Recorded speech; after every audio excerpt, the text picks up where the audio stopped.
Hi friends, ഞാൻ ഇന്ന് ചെറുപയർ പരിപ്പ് പായസത്തിൻ്റെ റെസിപ്പിയുമായിട്ടാണ് വന്നേക്കുന്നത്. വളരെ എളുപ്പത്തിൽ നമുക്ക് ഉണ്ടാക്കാൻ കഴിയുന്ന ഒരു പായസമാണ്. ഇതിന് ആവശ്യമുള്ള സാധനങ്ങൾ: ചെറുപയർ പരിപ്പ്, ഇത് 1/2 കിലോ പരിപ്പാണ് എടുത്തേക്കുന്നത് ഞാനിവിടെ. ശർക്കര 400 ഗ്രാം, ഒരു തേങ്ങ തിരുമിയത്, ചുക്കും ജീരകവും പൊടിച്ചത്, നെയ്യ് 5-6 ഏലക്ക, 100 ഗ്രാം ചവ്വരി, കിസ്മിസ്, തേങ്ങാക്കൊത്ത്, കാഷ്യൂ നട്ട്. ഒരു ബൗൾ എടുക്കാം. അതിലേക്ക് ചവ്വരി കഴുകിയിട്ട് കുതിരാൻ വെക്കാം. ചവ്വരിയുടെ നിരപ്പ് വെള്ളം മതി. ഇനി ഗ്യാസിലേക്ക് ചീനച്ചട്ടി വെക്കാം. അതിലേക്ക് പരിപ്പിടാം. പരിപ്പ് ചെറിയ തീയിലാണ് നമ്മളിത് വറുത്തെടുക്കേണ്ടത്. അകം വരെ നന്നായിട്ട് ഫ്രൈ ആയി കിട്ടണം, എന്നാലേ പായസത്തിന് നല്ല ടേസ്റ്റ് കിട്ടത്തുള്ളൂ.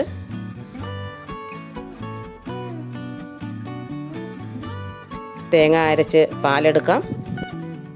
പരിപ്പ് ഏകദേശം മൂത്ത് കഴിഞ്ഞു, നല്ല മണം വരുന്നുണ്ട്. നമുക്കിനി ഫ്ലെയിം ഓഫാക്കാം. പരിപ്പ് ആറിയതിന് ശേഷം കഴുകി കുക്കറിലേക്കിടാം.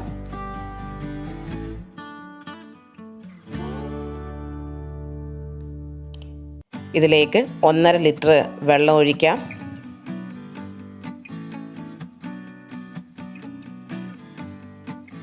കുക്കർ അടച്ചു വെക്കാം. വെയിറ്റ് വെക്കാം. 2 വിസിലാണ് കൊടുക്കേണ്ടത്. അത് വേകുമ്പോഴത്തേക്ക് നമുക്ക് നട്ട്സൊക്കെ ഒന്ന് വറുത്തെടുക്കാം. പാനിലേക്ക് നെയ്യ് ഒഴിക്കാം. തേങ്ങാക്കൊത്ത് ഇടാം. തേങ്ങാക്കൊത്ത് ഏകദേശം ഒരു 80% മൂത്ത് കഴിയുമ്പോൾ അതിലേക്ക് കാഷ്യൂ നട്ട് ഇടേണ്ടത്. തേങ്ങ മൂത്ത് കഴിഞ്ഞു. കാഷ്യൂ നട്ട് ഇടാം. ഇത് മൂത്ത് കഴിയുമ്പോഴാണ് കിസ്മിസ് ഇടേണ്ടത്. ഇതിലേക്ക് കിസ്മിസ് ഇടാം. കിസ്മിസ് നന്നായിട്ട് വീർത്ത് വരുന്നവരെയാണ് മൂപ്പിക്കേണ്ടത്.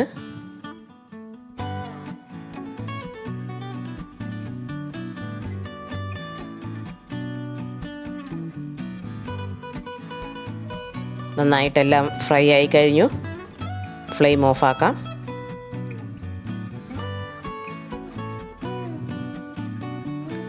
പരിപ്പ് വെന്തോന്ന് നമുക്കൊന്ന് നോക്കാം. പരിപ്പ് വെന്ത് കഴിഞ്ഞ് ചെറുതായിട്ടൊന്ന് ഉടച്ചെടുക്കാം.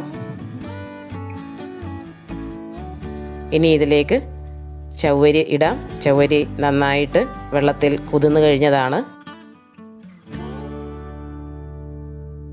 ചവ്വരി ഒന്ന് ഇനി വേവിച്ചെടുക്കണം. ഏകദേശം ഒരു 10 മിനിറ്റേലും സമയമെടുക്കും ഇത് വെന്ത് കിട്ടാൻ വേണ്ടി. അതിലേക്ക് 2 പാൽ ഒഴിച്ചാണ് വേവിക്കേണ്ടത്.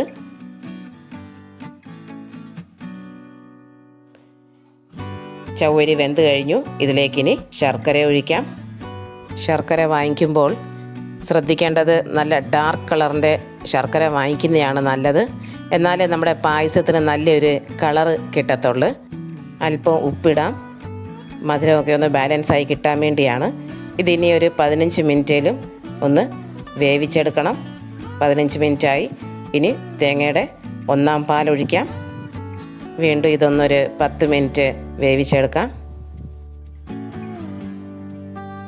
ഇതിലേക്ക് ചുക്കും ജീരകത്തിൻ്റെയും പൊടിയിടാം. ഏലക്ക പൊടിയിടാം. ഇതെല്ലാം മിക്സ് ചെയ്തിട്ട് ഏകദേശം 10 മിനിറ്റ് നേരം ഇനിയൊന്ന് കുറുക്കിയെടുക്കണം.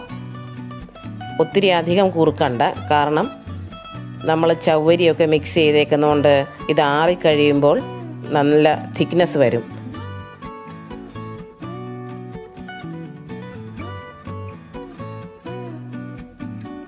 ഇത് ആറിക്കഴിയുമ്പോൾ എങ്ങനെയായിരിക്കുന്നതെന്ന് വേണമെങ്കിൽ ഒന്ന് ടെസ്റ്റ് ചെയ്യാം. ഒരു പാത്രത്തിലേക്ക് അല്പം പായസം ഒഴിച്ച് ഒന്ന് ആറിക്കഴിഞ്ഞിട്ട് അതെങ്ങനെ ഇരിക്കുന്നതെന്ന് നോക്കാം. ഇനി ഇതിലേക്ക് വറുത്ത് വെച്ചേക്കുന്ന നട്ട്സ് ഇടാം. നെയ്യ് ഉൾപ്പെടെയാണ് ഇതിൻ്റെ അകത്ത് ഒഴിക്കേണ്ടത്. ഞാൻ അല്പം കൂടുതൽ നെയ്യാണ് ഫ്രൈ ചെയ്യാൻ വേണ്ടി എടുത്തത്. പായസത്തിന് കൂടുതൽ ടേസ്റ്റ് കിട്ടാൻ വേണ്ടിയാണ് അങ്ങനെ ചെയ്തത്.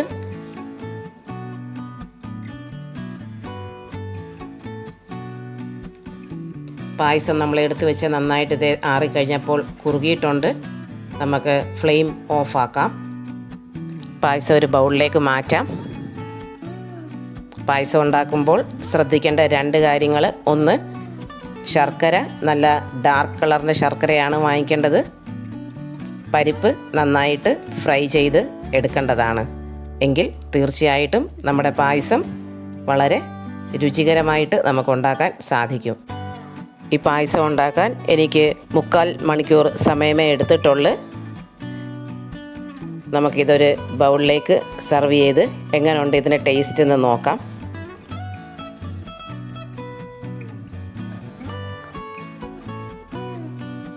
എൻ്റെ ഈ വീഡിയോ നിങ്ങൾക്ക് ഇഷ്ടപ്പെട്ടെങ്കിൽ ലൈക്ക് ചെയ്യാനും ഷെയർ ചെയ്യാനും ഇതുവരെ സബ്സ്ക്രൈബ് ചെയ്തിട്ടില്ലെങ്കിൽ സബ്സ്ക്രൈബ് ചെയ്യാനും മറക്കല്ലേ.